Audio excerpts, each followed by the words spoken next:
બે સ્વચ્છતા કર્મી ગણેશકુમાર મુરલીધર અને શીલાબેન સંજયભાઈ વાનખેડે પોતાની કામગીરી જ્યારે કરતા હતા ત્યારે તેને કચરામાંથી 50 ગ્રામ સોનું મળી આવ્યું ત્યારે તે વિસ્તારના એસઆઈ અને અધિકારીઓને તે લોકોએ જાણ કરી અને જે વિસ્તારમાં door to door garbage collection કરે છે વિસ્તારમાં પૂછ્યું બધાને, પણ એના મૂળ માલિક મળ્યા નથી.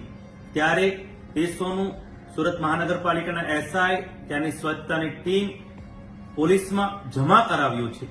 સ્વચ્છતામાં તો સ્વચ્છતા કર્મીઓ પહેલો નંબર અપાવ્યો છે. આજે સુરતના સ્વચ્છતા કર્મીઓએ માનવતા પણ મહેકાવી છે. આજે સુરતની મેયર ઓફિસે તમામ બંને ભાઈ અને બહેનને અમે સુરતની પદાધિકારી